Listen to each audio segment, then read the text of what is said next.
안녕하세요. 반갑습니다. 오늘 참 좋은 날입니다. 하나님께서 저와 여러분의 가정에 준비하신 은혜와 평강이 넘쳐나기를 예수님의 이름으로 축원합니다. 열왕기하 8장 7절로 15절까지 낭송합니다.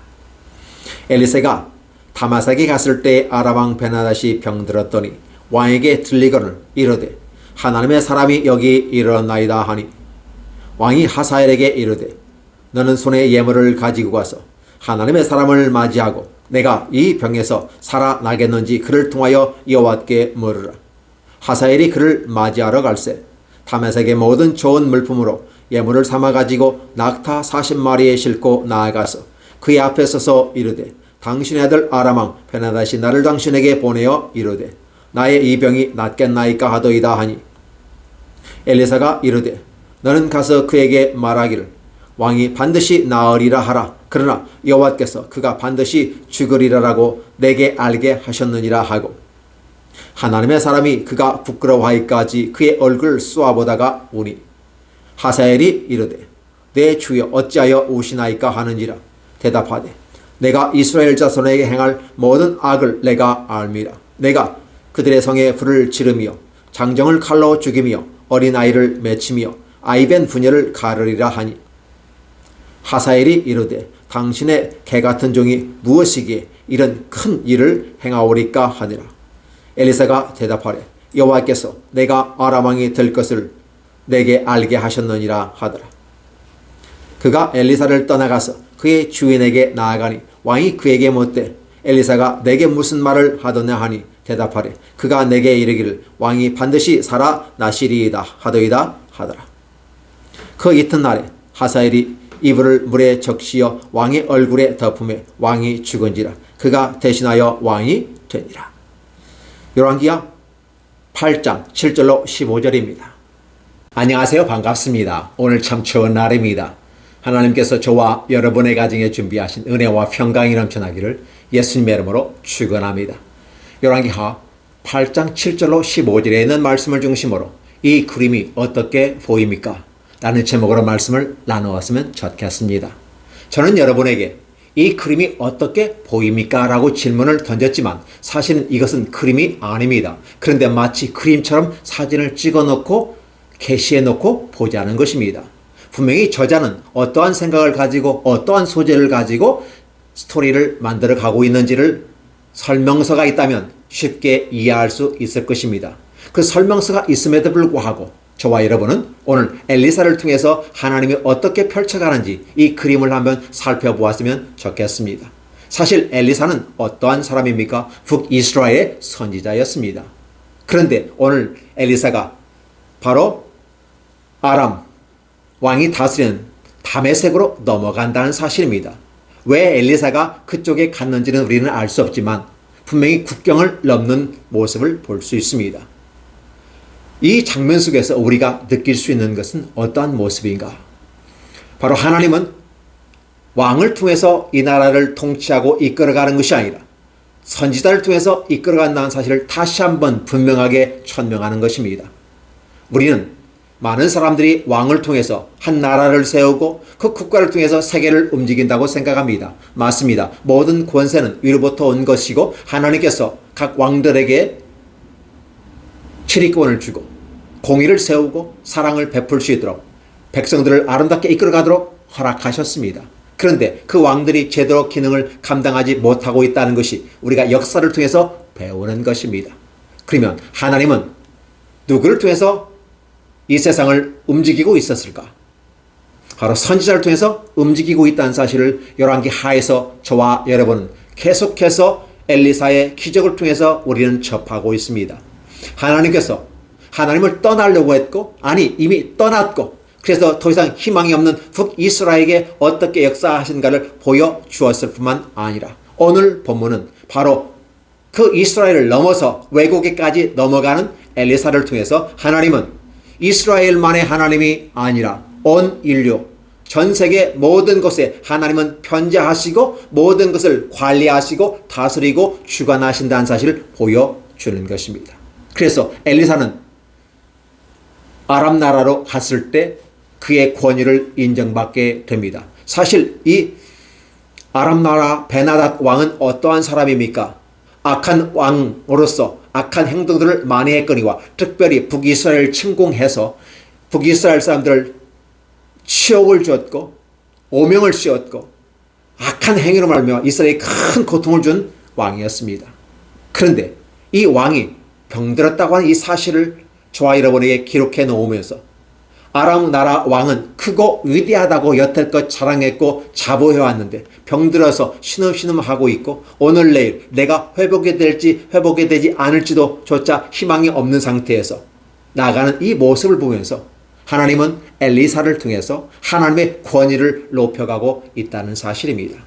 사람들은 분명히 왕 하면 그는 최고의 수준에 있는 사람이고 그래서 높은 위치를 차지하고 있지만 결국은 인간의 연약함과 그 한계를 보여주고 있는 것입니다. 왕들은 권력과 그 힘으로 나라를 통합하기도 하고 점령하기도 하고 그래서 자신의 이름을 높이 날리기도 합니다. 전쟁을 통해서 얻어지는 것은 권위가 아니라 권력에 의한 통치인 것입니다. 그러나 하나님의 나라는 권력에 의한 통치가 아니라 권위에 의한 통치를 원하시는 것입니다. 권위를 어떻게 바라볼 수 있을까요? 권위라고 하는 것은 오랜 장시간 동안 함께 살아온 역사의 현장 속에서 존경과 사랑의 표현으로서 권위가 세워지는 겁니다. 그러니까 권위는 무력과 힘으로 군사력으로 세워지는 것이 아니라 많은 사람의 입에서 입으로 많은 사람이 인정하고 존경하고 사랑하는 모습에서 세워지는 것입니다. 엘리사는 군인이 아닙니다. 그럼에도 불구하고 그는 군인같이 일하였고 그는 작전 참모가 아닙니다. 그런데 작전 참모처럼 일을 했습니다. 그리하면서 나타나는 것은 하나님의 권위를 들어 높이고 있는 것입니다. 그렇다면 권위를 들어 높인다고 하는 것은 나와 같은 편에 있는 사람은 당연히 나를 높일 것입니다. 왜? 우리 편이니까. 그렇죠? 그런데 남의 편에 서 있는 사람, 반대쪽에 있는 사람이 나의 권위를 인정하고 나를 존경과 사랑으로 바라본다면 어떨까요? 오늘 엘리사가 아람 왕의 나라 다마스커스로 올라갔을 때 그 아람 왕 베나닷이 한 행위를 통해서 우리가 살펴본다면 여전히 위대하다고 말하던 그 베나닷이 병들어 신음하고 있고 그 회복과 또 가능성을 가지고 그것을 물어볼 수 있는 유일한 사람이 엘리사라는 것입니다. 결국은 왕은 낙타 40마리 다마스커스에 있는 좋은 예물들을 가지고 엘리사에게 찾아가서 내가 이 병이 낫겠나이까 하고 물어보는 것입니다. 하나님께 물어봐달라고 신탁을 해보려고 요청하는 것입니다. 이 모습을 바라보면서 결국은 사마리아를 공격했고 북이스라엘을 공격했던 베나닷 왕이 병들어 신음하면서 결국은 나는 아무것도 아닙니다. 내 생명은 하나님의 손에 달려 있습니다라고 얘기하고 있는 것과 똑같습니다. 그러니까 엘리사와 아람 왕 베나닷은 직접적인 만남은 없습니다. 하사엘이라고 하는 중개자를 통해서 전달자 메신저를 통해서 만나게 되고 소식을 전하게 됩니다. 이러한 과정 속에서 결국은 엘리사가 국내가 아니라 국외를 넘어서 존경과 사랑을 받는 권위의 선지자였고 하나님의 선지자였다는 사실을 보게 하는 것입니다. 사람들은 자신의 업적을 높이려고 합니다. 자신의 업무 성과를 드러내려고 합니다. 그래서 많은 사람들로부터 박수를 받기를 원합니다. 인정과 칭찬을 받기를 원합니다. 그런데 누가 지금 그 인정과 칭찬을 받고 있나요? 하나님의 사람 엘리사가 칭찬을 받고 있다는 사실입니다. 무력과 힘과 권력과 군사가 아니라 하나님의 말씀과 그 사랑과 헌신으로 말미암아 주어지는 것입니다. 이 권위가 바로 하나님으로부터 엘리사에게 임하였고 그럼 그 권위가 하나님께로부터 왔기 때문에 더 위대하고 멋있는 것입니다. 그러면서 지금 오고 가는 이 얘기는 엘리사와 아람 왕 베나닷 사이의 얘기를 통해서 우리는 그 그림을 한번 보자는 것입니다.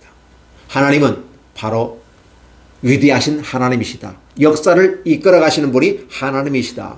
왕이 역사를 이끌어가는 것이 아니라 인간은 한계가 있기 때문에 주어진 일정 시간 동안 자신의 주어진 업무를 선한 청지기처럼 잘 관리하고 나아가면 그걸로 족한 것이거든.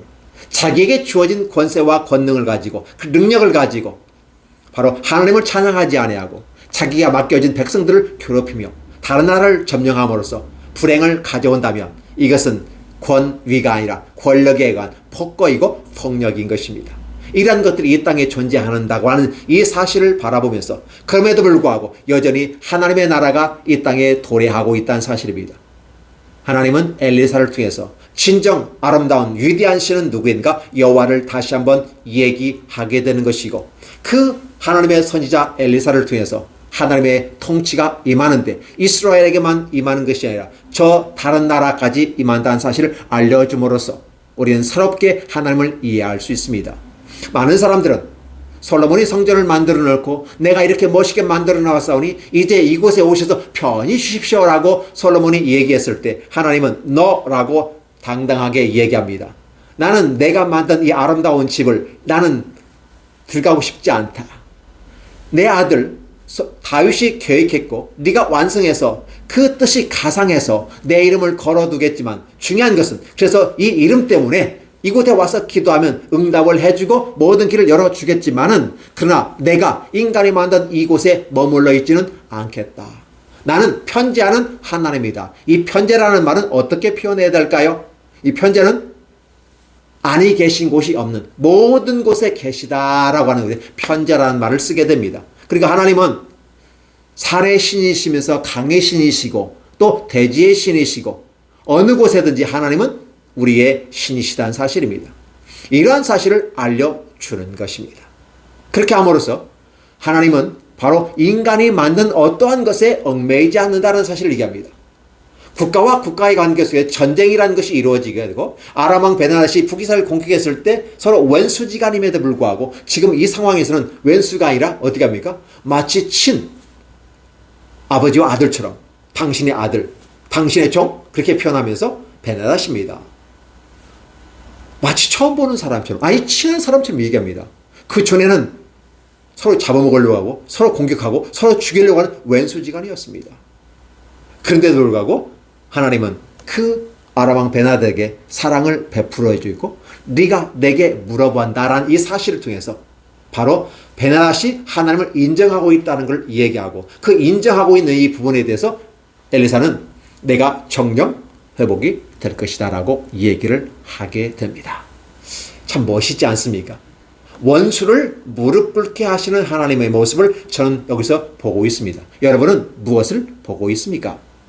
하나님의 위대하시고 놀라우시고 권능이 위대하신 그분께서 연약한 인간에게 권한을 주고 권력을 주었지만 결국은 하늘로부터 온 권세이기 때문에 하나님 앞에 잘 써야 된다고 오늘 저와 여러분에게 경고하는 소리는 안 들리십니까? 저는 그렇게 들립니다. 각 사람에게 주신 분량들이 있어요. 때로는 국가를 맡겨주기도 하고 때로는 어떤 도를 맡겨주기도 하고 어떤 시와 군과 때로는 작은 행정구역을 맡겨줄 수 있습니다. 아니면 각자에게 준 달란트가 있습니다. 그러면 그 주어진 달란트를 가지고 어떻게 사용해야 될까요? 인간의 연약함 속에 기회를 주시고 능력을 주신 그 하나님 앞에서 잘 사용해서 내게 준 그의 목적에 합당하게 좋은 결과를 맺어가서 하나님을 영화롭게 하고 사람에게 사랑을 베풀 수 있는 그 길을 준다면 얼마나 좋을까요? 하나님은 오늘 저와 여러분에게 그걸 원하신다는 것입니다. 베나닷은 그렇지 않았어요. 악한 행위로 말미암아 그 결과가 맺혀진다는 사실입니다. 그렇게 함으로써 저와 여러분에게 보여주는 건 여전히 하나님은 사랑과 온유와 겸손으로 주께서 주신 모든 권한과 능력들을 잘 관리하여 사용해 나아가는 것이 아름다움이라는 사실을 얘기합니다. 엘리사는 바로 북이스라엘만의 관심이 아니라 외국에까지 나가면서 그곳에서 명성을 얻고 그 선지자가 올라오신다는 이 소리 하나에 엄청난 많은 보물을 그에게 드림으로써 그를 예우하고 대접하는 이 모습을 보면서 하나님은 위대하시다라고 볼 수 있습니다.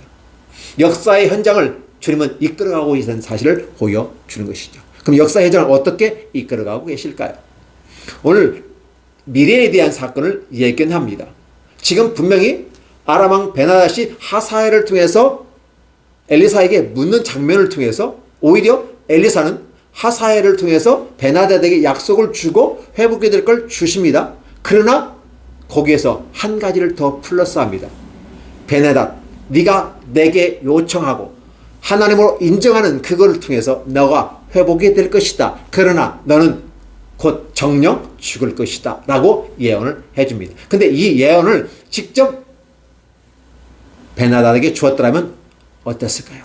그러나 베나닷이 지금 현장에 없기 때문에 전달자인 하사엘을 통해서 전달하게 되는데 결국은 하사엘은 어떤 사인을 받게 될까요? 하사엘은 베나닷이 병들었고 곧 죽을 것이다 라는 사실을 알게 되는 거죠. 그런데 평상시에 마음에 큰 뜻을 품고 있던 이 하사엘이 어떤 명분이 없는 이 상황 속에서 왕이 죽는구나 라는 사실을 알게 되는, 왕이 병들었다는 사실도 군사 기밀 중에 하나이거니와 이 정보를 어떻게 활용할 것인가를 잘 생각하고 있는 것입니다. 그러면서 말씀을 전하라고 말했는데 한 가지 그 말씀과 아울러 이어진 사건이 더 가관입니다. 하나님의 사람 엘리사가 하사엘을 보고 많이 쳐다봅니다. 마치 노려보듯이 분노에 찬 모습으로 쳐다봅니다. 마치 하사엘이 민망스러워가지고 부끄러울 정도로 어떻게 저를 그렇게 많이 쳐다보십니까? 근데 빤히 쳐다보는 것을 넘어서서 선지자가 울고 있습니다. 그러니까 하사엘이 깜짝 놀라죠. 아니 선지자님 어찌 그리 우십니까? 라는 겁니다. 분명히 베나닷이 살아나리라 라고 말씀을 주셨지만 그 뒷붙여 나오는 이 내용, 물론 이 내용 뒤에 나오는 내용은 하사엘이 베나닷에게 전달하지 않습니다. 좋은 소식만 전하는 거죠. 문제는 베나닷이 결국은 죽는다라는 사실을 알게 되고, 그리고 중요한 것은 네가 왕이 된다. 어디 나라? 아람 나라의 왕이 된다는 사실을 알려주는 거죠. 하나님의 천기를 누설하게 되는데 바로 그 사인을 주는 겁니다. 그러면 하사엘은 어떤 생각을 가졌을까? 평상시에 자기가 왕이 되고 싶은 그런 마음이 있었고 때는 반란, 반역 이러한 것을 꿈꿔봤을 것입니다. 왜?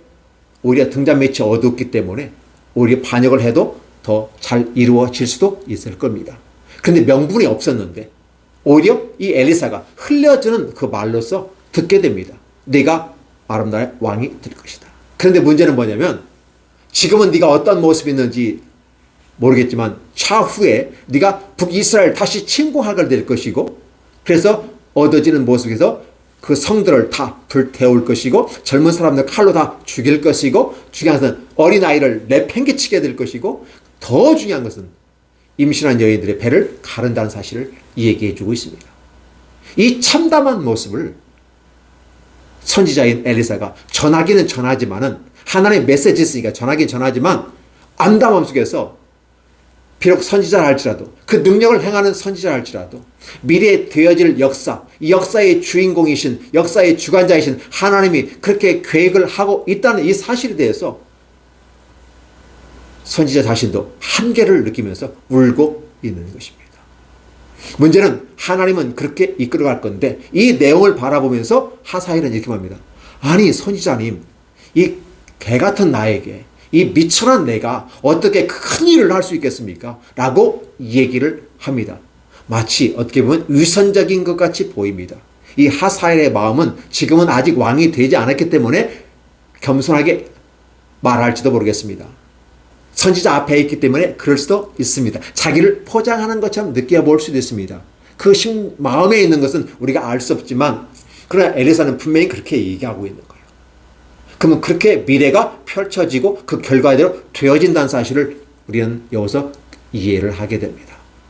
그런데 이런 장면들을 간단하게 기록했는데 오히려 직접 어떤 합리적이고 구체적인 것을 제시하지 않았어요. 단지 하나님께서는 어떻게 나라의 왕을 세우고 폐하한다는 사실, 그리고 그에 대한 심판을 한다는 사실을 알려주는데, 세상에 그 이스라엘을 힘들게 했던 이 베나닷을 하나님은 벌을 하시는데 병이 걸려서 심판하시거니와, 더 중요한 것은 자신의 신하를 통해서 반역을 당하고 그 신하가 이불에, 그 섭리불이겠죠, 물을 묻혀서 질식사를 시켜서 왕위를 찬탈하는 이런 모습으로 결과를 맺게 된다는 사실을 보여줍니다.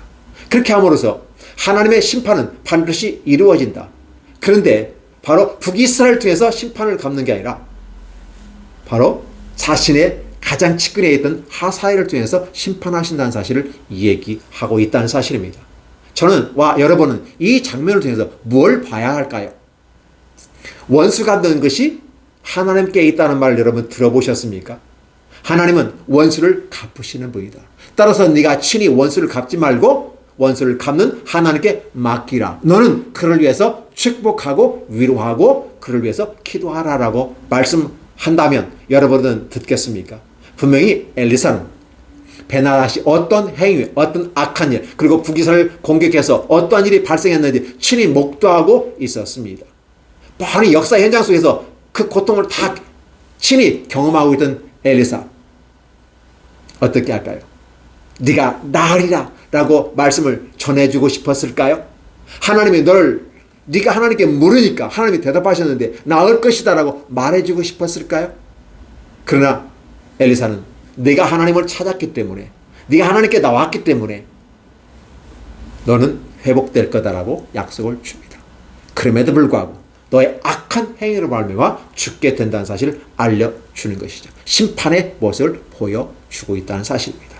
그래서 우리 하나님은 원수 갚는 것이 하나님께 있다는 사실을 이렇게 만들어가고 있구나.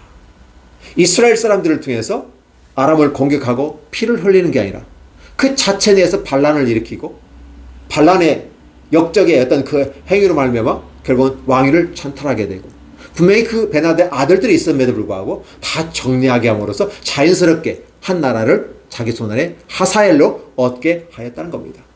하사엘에게 어떻게 해서 왕위를 찬탈하라고 얘기하지 않았어요. 왜 그럴까요? 하나님이 하사엘을 아셨고 하사의 마음속에 있는 그 야망을 알기 때문에 사인을 하나만 탁 던져줬는데도 불구하고 그는 행동으로 옮겨지는 걸 볼 수 있습니다. 그렇게 함으로써 한 나라의 왕이 패해지고 한 나라의 왕이 세워지는 이 현장 속에 누가 주도하고 있다? 하나님이 주도하고 있고 그 선지자 엘리사가 그 일을 얘기하고 있다는 사실입니다. 그러니까 북이스라엘 왕으로서 감히 어떻게 해볼 수 없는 그 아람 나라 왕을 죽이고 세우는 일에 엘리사가 해결사로 나가고 있다는 사실을 여러분 보시면서 여러분은 어떠한 생각을 여러분의 마음속에 가지게 되고 여러분 마음속에 불러 일으키게 되나요? 여러분들은 이 장면을 보면서 여러분 자신이 생각하고 나름대로 결론을 내려야만 할 것입니다. 그리고 아울러 하나님은 그 하사엘이 왕위에 오를 것이라고 사인 하나 줌으로써 왕권을 자연스럽게 이어지게 하고 새로운 왕이 등극하게 하는 그 기점에 포인트를 주고 있다는 사실입니다. 그리고 아울러서 그 하사엘이 앞으로 어떻게 될 일까지, 미래의 일까지 예견해 줌으로써 이 하사엘에게 경고를 주는 것입니다. 내 왕 베나닷이 병들어 이렇게 죽었다는 사실을 얘기해 주고, 그러면 너는 반드시 모반을 통해서 왕위를 이어갈 건데 너 또한 이 모반에 어떤 그 죄가 있을 것이고, 그러나 성공했기 때문에 혁명이 되어진 거고 왕위는 이어갈 수 있겠으나 잘못하면 베나닷 같이 한다면 너 또한 그게 될 수 있다는 사실을 경고하는 것은 아닐까요? 그럼 하사엘 같은 경우는 이 엘리사의 이 말을 듣고 어떻게 했을까요? 여러분, 누군가가 여러분에게 어떤 조언을 한다면 그 조언 받으시겠습니까? 아이고, 개만도 못한 나에게 미천한 내가 어떻게 큰일 할 수 있겠습니까? 라고 말 그대로 옮긴다면 아마 이 사람은 겸손한 사람이고 온유한 사람일 것입니다. 그런데 그가 한 행위는 그대로 오죽했으면 선지자가 많이 노려보는 듯한 느낌. 왜? 자신의 민족을 힘들게 만들고 젊은 장정들을 칼로 죽이고 어린 아이들을 땅바닥에 내뱉어 죽이게 하고 임신한 여인들을 배를 가르는 이 천인 공노할 이 폐악을 행하는 이 모습이 펼쳐질 것이라고 예언하면서 자신의 민족들이 어떻게 난도질 당할 걸 생각하면서 엘리사는 울고 있는 것입니다. 그렇다면 이 메시지를 듣는 하사엘은 어떠한 삶의 태도를 가져야만 할까요? 겸손하게, 더 낮아지는 자세로 내가 왕이 되는 이것도 하나님이 세워주셨구나라는 생각을 할 수 있을까요? 아마 하사엘은 그 당시에는 왕이 되는 하나님의 사인을 듣고 자신의 이 행위가, 자신의 이 대의가 정당하다고 생각하며 아마 힘을 얻었을 것입니다. 그러나 그 이후에 그는 하나님과 관계없는 삶을 살아가게 됨으로써 또 다른 역사의 반복이 된다는 사실은 여러분은 어떻게 생각하십니까? 이건 하나의 그림입니다. 하나의 그림이에요. 그렇다면 저와 여러분은 이 그림을 통해서 나는 어떠한 생각을 하고 있을까? 하나님의 위대하시고 놀라우시고 전능하시는 그 전능성에 대해서, 그리고 하나님은 이스라엘만 하나님이 아니라 온 인류의 하나님이시며 왕을 세우고 왕을 폐하고 원수를 갚으시고 은혜를 베푸시고 기회를 주시고 경고를 하시고, 그렇다면 이제 남는 것은 무엇가 남을까요? 저와 여러분의 몫으로 남습니다. 하나님의 예언, 경고, 그렇죠. 이렇게 될 것이다라고 얘기한다면 이에 대한 준비하고 대응하고 어떻게 내가 왕 위에 모든 권력을 내려놓았을 때 어떤 평가를 내가 받을 것인가를 생각해 볼 수 있지 않을까요? 우리나라 대통령도 5년 단임됩니다. 5년 후면 그 누구도 따질 수 없고 내려와야만 합니다. 5년 후에 평가가 이루어지는데 그 평가가 잘 될런지 못 될런지는 무엇로 평가해 봅니까? 5년의 기간 동안 평가해 보는 것입니다. 우리가 비록 원튼 원치 않든 간에 대통령을 세웠습니다. 그리고 인정했습니다. 그렇다면 그 대통령이 잘 되도록 도와야 하지 않을까요? 그러나 우리는 국민의 입장에서 돕는 것은 사실이지만 이 국민들을 이끌고 간 하나의 수장으로서 대통령은 어떠한 삶의 자세로 갈까요? 어떠한 가치 철학을 가지고 가야 될까요? 우리는 이걸 5년 후에 심판할 겁니다. 당을 심판할 것이고, 그렇죠? 그리고 아울러서 한 사람을 평가할 겁니다. 본인은 5년 동안 대통령이란 평가를 받고 대통령의 지위와 그 월급과 그 모든 것을 다 누렸지만, 그러나 역사의 현장 속에서 매도될 수 있고 난도질 당할 수 있다는 사실입니다. 그렇다면 이러한 것들이 반복되지 않게 하는 것이 역사입니다. 오늘 열왕기사를 통해서 우리가 느낄 수 있는 것은 바로 이런 부분이에요. 왕이 열왕기서에서는 안 된다는 거예요. 실패했다는 거예요. 그러면 열왕기 하에서는 선지자가 다시 한다는 거고, 그 선지자가 이끌어간다는데 그 선지자가 누굽니까? 엘리사를 통해서 이끌어가고, 하나님께서 엘리사를 통해서 하나님의 세계를 이끌고 이 우주 만물을 함께 지금 운영하고 계시다라는 사실을 보여준다면 결국은 누구의 손에서 끝이 날까? 하나님의 손에서 끝이 나고, 그 평가도 어떠한 평가가 임할까? 사람의 평가가 아니라 하나님의 평가라고 하는 부분이에요. 역사라고 하는 현장 속에서 사람이 평가를 하지만 그 평가에 있어서 하나님이 평가를 내리신다는 사실을 얘기하는 것입니다. 어떻습니까? 저희가 오늘 이 설교에 시작해서 여러분 이 그림을 보면서 여러분 무엇을 보이십니까? 무엇이 보입니까? 여러분 어떻게 생각하십니까? 라고 하는 부분을 질문을 던진 것입니다. 하나님의 말씀은 바로 그림과 같습니다. 하나님 말씀으로 기록되어 있고 하나의 그림처럼, 하나의 전시물처럼, 하나의 공연처럼 딱 보여졌다면 이렇게 영어와 한글로 제가 읽어서 올려놨습니다. 그렇다면 여러분도 이 내용을 숙지하셨을 것이고 이 본문을 바라보는 저와 여러분 어떠한 생각을 가져야 될 것인가를 바로 생각해 봅니다. 분명히 엘리사, 베나다, 하사엘 이 세 사람의 주인공의 오고 가는 대화 속에서 저와 여러분은 반드시 기억해야만 한다는 사실입니다. 하나님의 탁월성과 위대함, 그리고 하나님이 주신 그 권위가 오늘 이 땅에서 존경과 사랑을 받고 있다.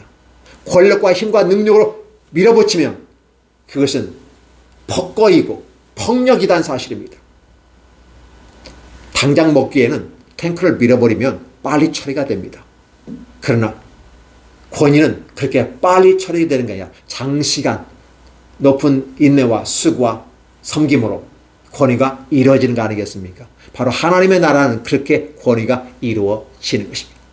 오늘 저와 여러분이 이 세상을 살아가면서 이 세파 속에서 하나님 말씀으로 기준을 삼고 나아간다면 엘리사의 걸어가는 걸음처럼 여러분 권위를 인정받을 수 있고 사랑과 존경을 인정받을 수 있습니다. 그리고 하나님께서 좋은 평가를 해 주실 것이고 지금 임박한 그 상황에서 한 번 죽는 건 정한 이치이고 반드시 죽었는데 한 번의 심판이 있는데 그게 바로 천국이냐 지옥이냐라는 것입니다. 하나님의 사랑으로 실행했느냐 하지 않았냐는 것입니다. 오늘 저와 여러분이 영생을 얻고자 원한다면 하나님의 사랑을 가지고 사랑을 실천해 보십시오. 왜 그렇습니까? 하나님은 사랑이시기 때문에. 그래서 하나님의 최종적인 판단의 기준은 뭐냐? 하나님을 사랑하고 이웃을 사랑하는, 그렇기 위해서 우리에게 주신 권력과 능력과 모든 것들이, 우리에게 주신 은사, 그 권능들이 바로 잘 사용해지느냐 사용하지 않느냐라는 부분을 하나님은 물으실 것입니다. 그 기준이 뭡니까? 사랑이냐 아니냐가 결정됩니다. 간단합니다. 하나님 자신이 사랑이에요. 예수 그리스도를 평가해 본다면 그분은 하나님의 아들이십니다. 모든 거 다 버리시고 내려오셨습니다. 인간을 위해서 죽으셨습니다. 그리고 죽으면서 하시는 말이었어요. 내가 다 이루었다라는 것입니다. 우리에 대한 사랑을 십자가에서 다 이루어서 모든 인류가 나의 길로 들어오기만 한다면 다 구원받을 수 있어라고 이야기하면서 누구든지 다 내게로 오라라고 말씀하시면서 그 길을 제시했습니다. 그랬더니 예수 그리스도는 그 권위가 인정되어지고 그 권능이 인정됩니다. 자신을 잡아라 죽이러 오는 그들 앞에서 12영이나 되는 군사를 통해서 내가 저들 물리칠 수 있는 권한과 능력이 없어서 내가 십자가에 못 박혀 죽는 줄 아느냐? 라고 말씀하시면서 내가 이 길 가는 것은 내 가는 길이 하나님의 계획대로 가는 길이고 이로 말미암아 순종하는 그 고통, 아픔을 통해서 갈 때 나에게 권위가 주어지는 거고 하나님의 나라가 펼쳐진다는 사실을 예수께서 친히 보여주셨습니다. 저와 여러분들은 이 성경이라는 하나의 그림을 통해서 무엇을 보시겠습니까? 라고 하는 것입니다. 중요한 것은 여러분의 반응입니다. 어떻게 반응할 것인가? 순종할 것인가? 거부할 것인가? 이건 저와 여러분의 몫입니다. 그리고 그 몫에 따라서 하나님은 평가를 하게 되는 것입니다. 그 평가 기준은 사랑이라고 말씀드렸습니다. 그렇기 때문에 오늘 저와 여러분의 삶의 모습 속에서 결국은 최종적인 판단은 하나님이 하시는데 그의 사랑이 있느냐 없느냐가 판단의 기준을 통해서 오늘 저와의 사람의 사랑의 사람이 되기 원합니다. 사랑의 사람, 헌신의 사람, 수고의 사람, 섬김의 사람, 이렇게 나아간다면 저와 여러분들은 성공한 사람이 될 것입니다.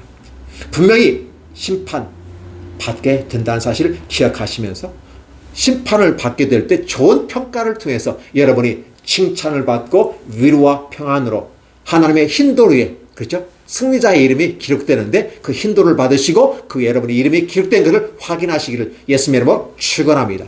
기도하겠습니다. 하나님 감사합니다. 우리를 사랑하셔서 이끌어 주셨습니다. 엘리사를 통해서 아람 다마스커스에 가서 베나닷과 하사엘을 만나고 그들에게 전해주는 그 말씀을 통해서 하나님께서 일하고 계심을 우리는 보았습니다. 그 하나님께서 일하고 계시는 하나의 그런 장면을 사진으로 찍어 넣고 이 사진이 우리에게 어떤 의미를 주는지를 우리는 생각해 보아야만 할 것입니다. 하나님 함께해 주옵소서. 우리들이 하나님의 귀한 사랑을 가지고 사랑의 실천자들이 되게 하여 주옵소서. 결국은 마지막 심판 때는 사랑을 행하였느냐 하지 아니하느냐라고 하는 이 기준을 제시하고 있는데 오늘 이 엘리사의 기준을 통해서 한번 우리가 생각해 보았으면 좋겠습니다. 그리고 결국은 왕을 세우고 왕을 폐하고 새롭게 펼쳐가는 역사의 현장 속에서 주도자는 하나님이시고 인도자는 하나님이시라는 사실을 인정하며 찬양합니다. 그리고 우리의 삶 속에서 진정 사랑의 사람으로 평가받을 수 있도록 주님 축복하여 주시옵소서. 예수님의 이름으로 기도하옵나이다. 아멘.